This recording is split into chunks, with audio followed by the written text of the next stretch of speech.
Bismillahirrahmanirrahim. Dear students, today we are going towards the microevolution and its factor.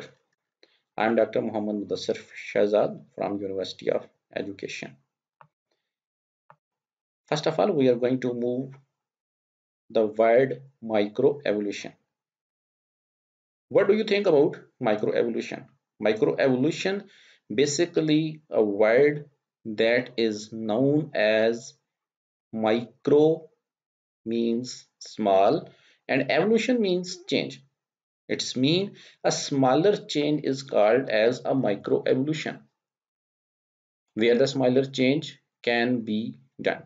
Smaller change or microevolution can be done by the help of allelic frequencies. In population,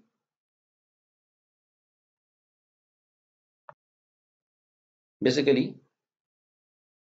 the microevolution that may be in between the species or within the species. तमाम organisms के अंदर थोड़े बहुत changes हमें हर जगह पे मुकम्मल तौर पर नजर आते हैं।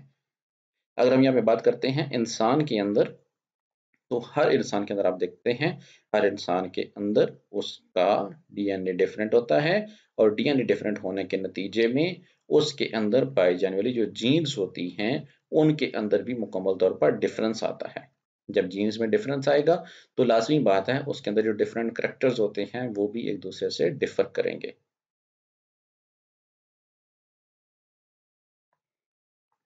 नेक्स्ट अगर हम बात करते हैं यहाँ पे पॉपुलेशन की, तो पॉपुलेशन बेसिकली थाउजेंड्स या मिलियंस ऑफ ईयर्स के बाद एक माहौल को अडॉप्ट करना स्टार्ट करती हैं। यानी आमतौर पर एक पॉपुलेशन एक माहौल को इतना जल्दी अडॉप्ट नहीं कर पाती। जब भी वो किसी नई जगह पे जाती है तो नई जगह पे जाने के बाद फर्स्ट ऑफ ऑल क्या होगा, उसके जेनेटिकल मेकअप के अंदर चेंजेस आते हैं और वो जो जेनेटिकल मेकअप के अंदर चेंजेस आते हैं उन जेनेटिकल मेकअप चेंजेस के नतीजे में उसकी बॉडी के अंदर फिजिकल ट्रेड्स भी चेंज होंगे। जब फिजिकल ट्रेड्स चेंज होंगे तो तब जाके वो ऑर्गेनिज्म उस एक स्पेसिफिक माहौल को या हैबिटेट को अडॉप्ट करता है। पूरी दुनिया में कभी भी ऐसा नहीं हुआ कि ज़मीन के ऊपर जो मुकम्मल तौर पर माहौल है या इन्वायरमेंट है वो मुकम्मल तौर पर स्टेबल हो जाए। हर वक्त माहौल के अंदर लाइट से चेंजेस आते रहते हैं। जिस तरह आप देख सकते हैं ये हमारी जो ज़मीन है इसके ऊपर कभी टेम्परेचर का ज़्यादा हो जाना, कभी टेम्परेचर का कम हो जाना, ये एक बेसिक रीज़न है कि जिसके अंदर जो माहौल का टेम्परेचर है वो वक्त के साथ साथ वेरी कर रहा है। और ये जो डिफरेंट किस्म के वेरिएशंस होती हैं उनको बियर अप करने के लिए हर लिविंग ऑर्गेनिज्म के अंदर उसके एलीलिक फ्रीक्वेंसीज में चेंजेस आते हैं और उसी के नतीजे में माइक्रो एवोल्यूशन सरंजाम पाती है। और ये जो चेंजेस होते हैं ये आमतौर पर एट और बिलो लेवल ऑफ स्पीशीज हो सकते हैं। जिस तरह के हम यहाँ पे एग्जाम्पल पुट कर सकते हैं कि कभी भी ये नहीं हुआ एक जो शीप है वो अपने आप को कन्वर्ट करके एक फिश में तब्दील हो जाए। न कभी ऐसे हुआ है कि एक फिश अपने आप को कन्वर्ट करके एक शीप बन जाए, बल्कि यहाँ पे लाइट चेंजेस हो सकते हैं। जिस तरह की अगर हम बात करते हैं यहाँ पे शीप की, तो कुछ शीप्स ऐसी हैं जिनके अंदर शॉर्ट हॉर्न्स होते हैं, कुछ के अंदर लॉन्ग हॉर्न्स होते हैं और कुछ के अंदर हॉर्न्स मुकम्मल तौर पर एब्सेंट भी हो सकते हैं।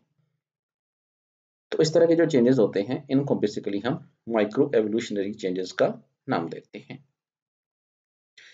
Next we are going towards the factors that are going to initiate the micro evolution by changing the gene frequency। इसके अंदर आप देख सकते हैं फर्स्ट ऑफ ऑल हमारे पास आता है म्यूटेशन प्रेशर। म्यूटेशन प्रेशर का बेसिकली मीनिंग क्या है? म्यूटेशन प्रेशर का बेसिकली मीनिंग ये है कि हर लिविंग ऑर्गेनिज्म के जीनोम के अंदर कुछ किसी किस्म के भी चेंजेस होते हैं, जिस तरह के उसके डीएनए के अंदर कुछ चीज या कुछ पोर्शन उसका डिलीट हो जाए, कुछ ऐड हो जाए या कुछ पोर्शन जो है वो किसी जगह ट्रांसफॉर्म हो जाए। इस तरह के जो चेंजेस होते हैं उनको हम म्यूटेशंस का नाम देते हैं। और ये जो म्यूटेशंस होती हैं ये बेनिफिशियल भी हो सकती हैं और ये हार्मफुल भी हो सकती हैं। ये जो म्यूटेशंस होती हैं ये आमतौर पर रैंडम होती हैं। ये कोई स्पेसिफिक पॉइंट पे नहीं होती। यहाँ पे हम एग्जांपल देते हैं एक बैक्टीरियम की। बैक्टीरिया जो है बेसिकली उसके अंदर आप देख सकते हैं, अगर आपने कोई मेडिसिन एक खास डिजीज के लिए ली थी तो वो डिजीज के अंदर मेडिसिन कुछ अरसे के लिए उसके ऊपर इफेक्टिव होती है। अगर हम वो डिजीज खत्म होने से पहले उस मुतलका जो मेडिसिन हैं उनको अगर हम छोड़ देते हैं तो उसके नतीजे में क्या होगा कि उस ऑर्गेनिज्म के अंदर मौजूद जो बैक्टीरिया हैं उनके अंदर रेजिस्टेंस आ जाएगी। इसी तरह की जो रेजिस्टेंस होती हैं उनको हम एंटीबायोटिक रेजिस्टेंस का नाम देते हैं। उसके बाद जो बैक्टीरिया होते हैं, हर बैक्टीरिया के अंदर जो म्यूटेशंस हैं वो सरंजाम पाती हैं। अगर किसी बैक्टीरिया के अंदर म्यूटेशंस ना हो तो उसके नतीजे में उस बैक्टीरिया की डेथ काज हो सकती है।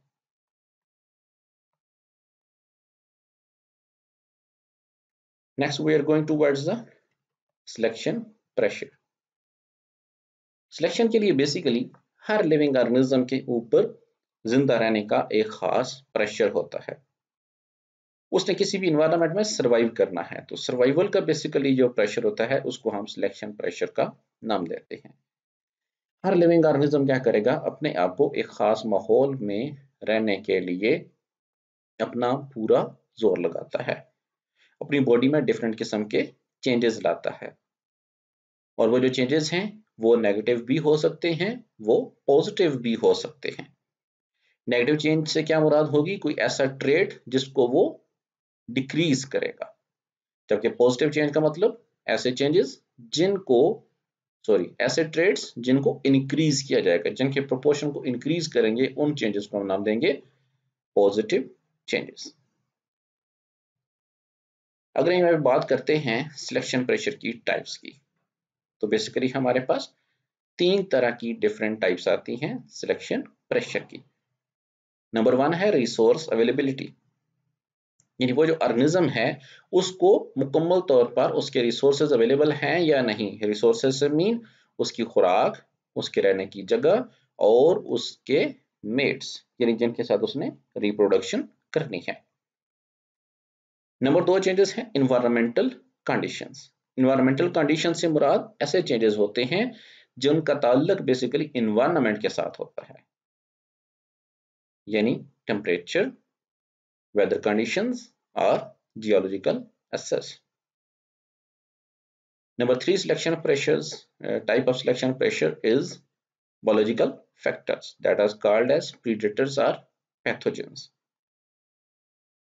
Selection pressure may be density dependent or density independent.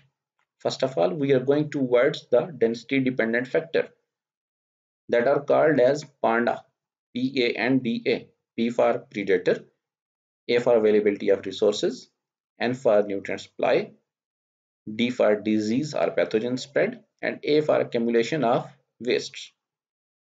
And the second one is density independent factors. These density independent factors means PAW, P-A-W, P for phenomena that are called as natural disasters, A for abiotic factors that are called as temperature, carbon dioxide, oxygen, etc. Number 3, W for weather conditions that are called as flood or storm. And number 3 is migration and cross breeding. First of all, we are going towards the migration.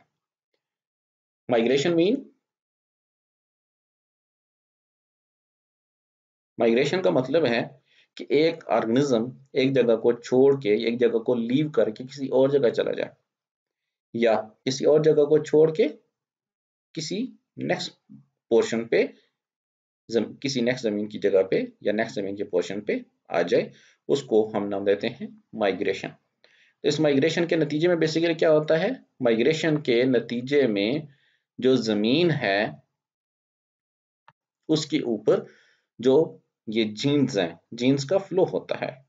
Jeans के flow के नतीजे में उस खास जगह के ऊपर जो एनिमल्स मौजूद होंगे, उन एनिमल्स के जेनेटिक फ्लो होगा, और उस जेनेटिक फ्लो के नतीजे में वहां पे कुछ जीन्स नई आती हैं और कुछ पुरानी जीन्स वहां से खत्म हो सकती हैं।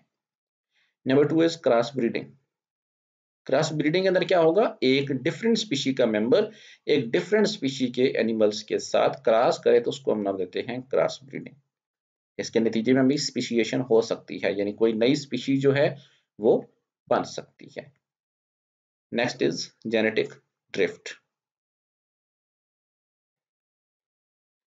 जेनेटिक ड्रिफ्ट बेसिकली जो जेनेटिक ड्रिफ्ट वर्ड है ये दो वर्ड्स पर मुहित है। Number 1 genetic, number 2 drift. यानी यहाँ पे जो जीन्स हैं उनके अंदर चेंजेस आते हैं।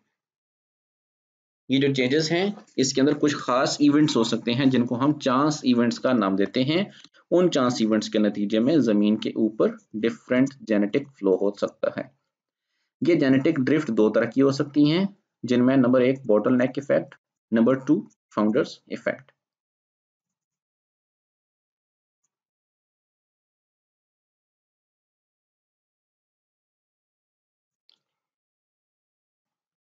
बेसिकली जो जेनेटिक ड्रिफ्ट है ये जीन फ्रीक्वेंसी पे डिपेंड कर रहा होता है। अब अगर एक छोटी पॉपुलेशन है तो उसके अंदर एक एनिमल की जो जीन्स हैं उनकी फ्रीक्वेंसी जो है वो ज्यादा होगी as compare to a larger population. यहाँ पे आप एग्जांपल देखें, अगर हमारे पास एक पॉपुलेशन में 10 इंडिविजुअल्स हैं तो इसका मतलब है कि हर इंडिविजुअल के पास तकरीबन 10% जीन्स हैं। 10% जीन्स मतलब क्या होगा, अगर हर एक के पास 10% है तो 10 इंडिविजुअल के पास टोटल कितनी होगी, 100%। बात क्लियर हो गई। यानी टोटल हमारे पास जीन्स है उस एरिया की 100%, उस पॉपुलेशन की, और उनमें से हर किसी इंडिविजुअल का जो पार्टिसिपेशन बनती है वो 10% बनती है। अब उसके बाद हम एक चलते हैं लार्जर पॉपुलेशन की तरफ, जिसके अंदर अगर आप देखें तो यहाँ पे तकरीबन 100 इंडिविजुअल, 100 इंडिविजुअल।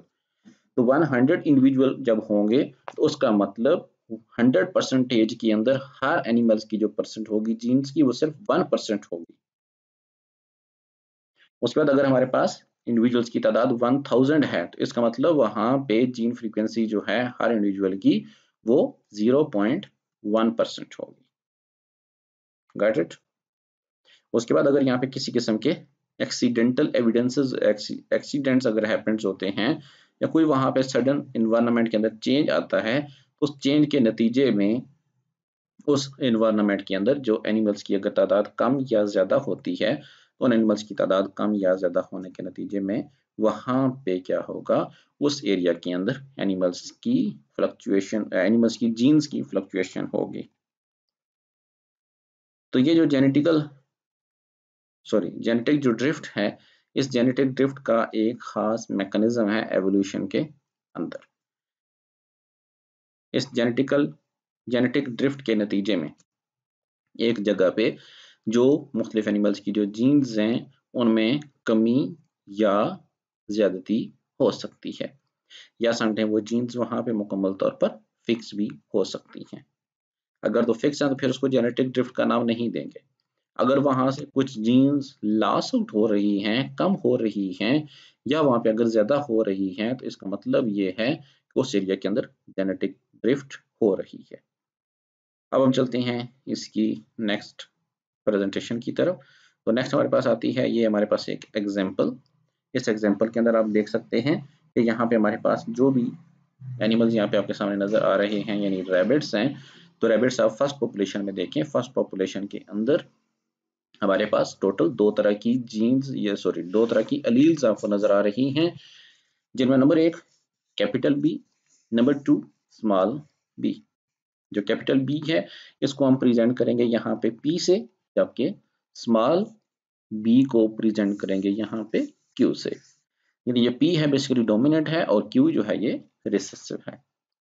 यहाँ पे देखिए दोनों की फ्रीक्वेंसी सेम है, दोनों के अंदर 0.5 फ्रीक्वेंसी आपके पास नजर आ रही है। जबकि नेक्स्ट जनरेशन के अंदर जाते हैं, नेक्स्ट जनरेशन के अंदर क्या हो रहा है, यहाँ पे नेक्स्ट जनरेशन के अंदर आपको स्मॉल बी जो है वो कम नजर आ रही है as compare to the dominant B यानी क्यू सॉरी पी।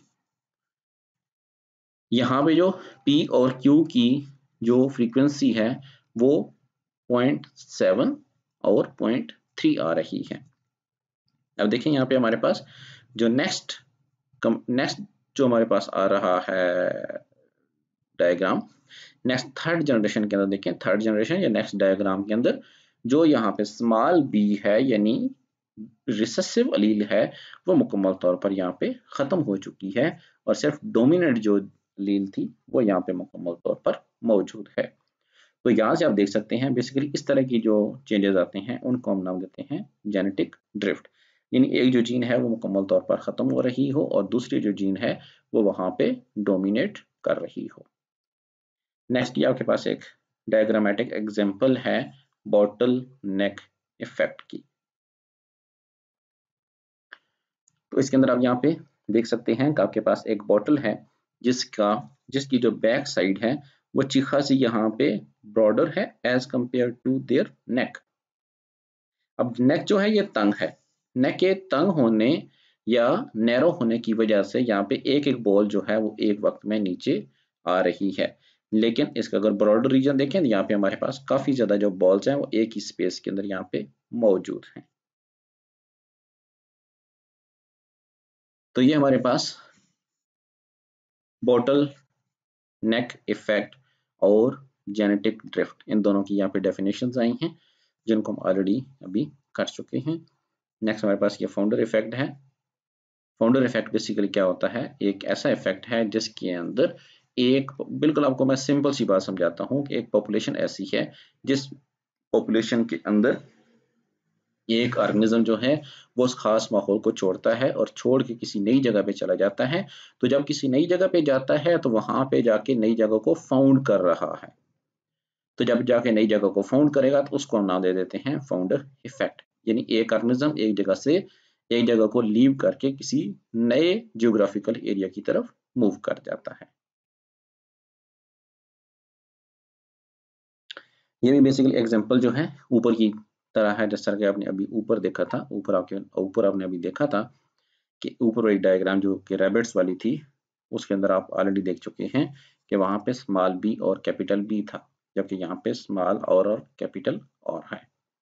अगर हम यहाँ पे बात करते हैं कैपिटल आर यानी डोमिनेंट आर की या डोमिनेंट अलील की, तो उसकी जो फ्रीक्वेंसी थी फर्स्ट ऑफ ऑल 0.7 थी, जबकि जो हमारे पास रिसेसिव अलील है उसकी फ्रीक्वेंसी अगर आप देखते हैं तो रिसेसिव अलील की जो फ्रीक्वेंसी है वो हमारे पास बनती है 0.3।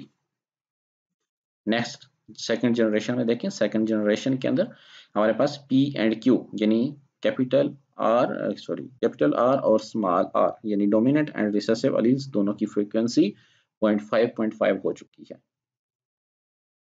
लेकिन अगर आप मजीद आगे चलते हैं थर्ड जनरेशन के अंदर, तो थर्ड जनरेशन के अंदर आप देख सकते हैं यहाँ पे जो रिसेसिव अलील थी उसका सर्वाइवल ना होने की वजह से वो मुकम्मल तौर पर यहाँ पे डिसअपीयर हो चुकी है।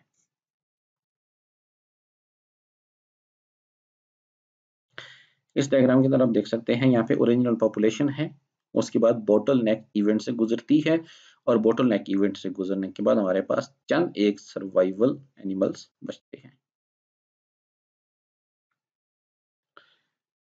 हार्डी वेनबर्ग प्रिंसिपल्स की अगर हम यहाँ पे बात करते हैं डिफरेंट अजम्पशंस की, तो अजम्पशंस हमारे पास इसकी टोटल 5 हैं।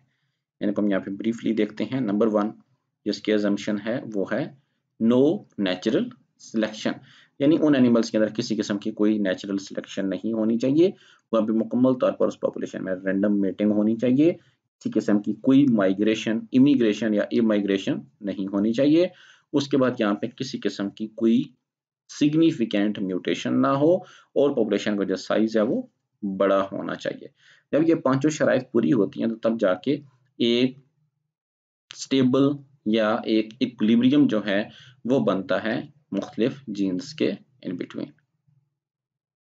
हार्डी वेनबर्ग जो था उसने यहाँ पे इन दोनों ने मिलकर एक फार्मूला जो था वो पेश किया था जिसको हम P plus Q is equal to 1 का नाम देते हैं। P प्लस क्यू जो है ये रिप्रेजेंट करता है उनकी अलीलिक फ्रीक्वेंसी को। अगर हम यहाँ पे बात करते हैं उनकी जीनोटाइप की फ्रीक्वेंसी को, तो जीनोटाइप की फ्रीक्वेंसी के लिए हमें इन P एंड Q का स्क्वायर रूट लेना पड़ेगा, जिसके नतीजे में हमें मिलेगा P square plus 2pq plus q square is equal to 1। अब ये पॉपुलेशन देखें, इस पॉपुलेशन के अंदर आप देख सकते हैं यहाँ पे इनकी जो पेरेंटल पॉपुलेशन है उसके अंदर टोटल 3 तरह की अलील्स हमें नजर आ रही हैं, सॉरी 3 तरह की जीन्स नजर आ रही हैं। एक कैपिटल आर और स्मॉल आर, दूसरा जो कॉम्बिनेशन है वो स्मॉल आर कैपिटल आर, और थर्ड जो कॉम्बिनेशन है वो small R and small R का है। अब इस पॉपुलेशन के अंदर आप देखें जो नंबर ऑफ प्लांट्स थे वो फर्स्ट ऑफ ऑल आपको नजर आ रहे हैं 320, जो कि कैपिटल आर और कैपिटल आर के हैं, ये मुकम्मल तौर पर डोमिनेंट हैं। जबकि जो हेट्रोजाइगस कंडीशन है इसके जो प्लांट्स हैं उनकी तादाद 160 है, जबकि जो होमोजाइगस है इनकी तादाद 20 है। ये बेसिकली क्या है, ये उनकी जीन्स हैं।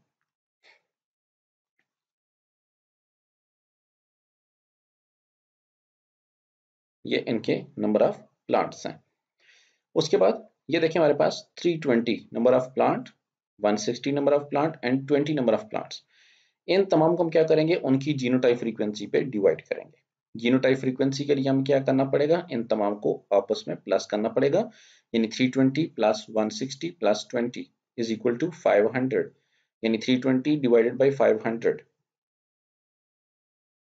the answer will be 0.64. It's mean that the dominant allele is representing here in the frequency of 0.64. And now we're going towards the heterozygous condition, in which you can see 160 divided by 500. The answer will be 0.32. This is the heterozygous condition.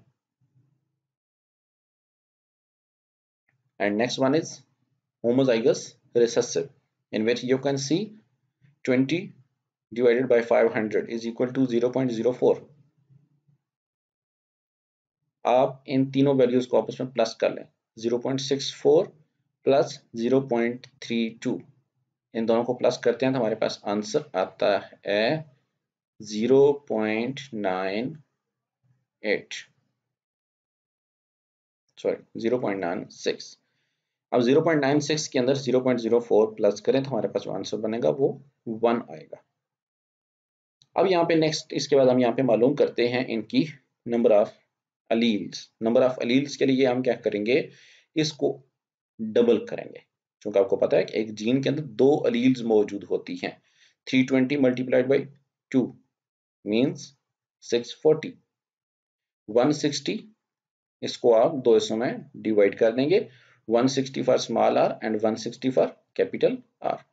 और next हमारे पास यहाँ पे 20 multiplied by 2 is equal to 40। अब इन तमाम को आप multiply करेंगे 500 मल्टीप्लाइड बाई 200 यानी 1000 के साथ, 640 प्लस 160 जो कि यहाँ पे कैपिटल आर हेट्रोजाइगस कंडीशन के अंदर आपको यहाँ पे नजर आ रहे थे, इनको प्लस करेंगे आपके पास आ जाएगा 800 डिवाइडेड बाई 1000, और इसकी जो फ्रीक्वेंसी है वो 0.8 बनती है। यहाँ पे आप स्मॉल आर के लिए यानी रिसेसिव अलील के लिए क्या करेंगे, 160 प्लस 40, जब इनको आप प्लस करके लिखेंगे तो आपके पास आंसर आएगा 200 divided by 1000 is equal to 0.2 R. इसका मतलब है कि जो डोमिनेंट अलील है उसकी फ्रीक्वेंसी थी 0.8 और जो रिसेसिव अलील है उसकी फ्रीक्वेंसी बनती है 0.2।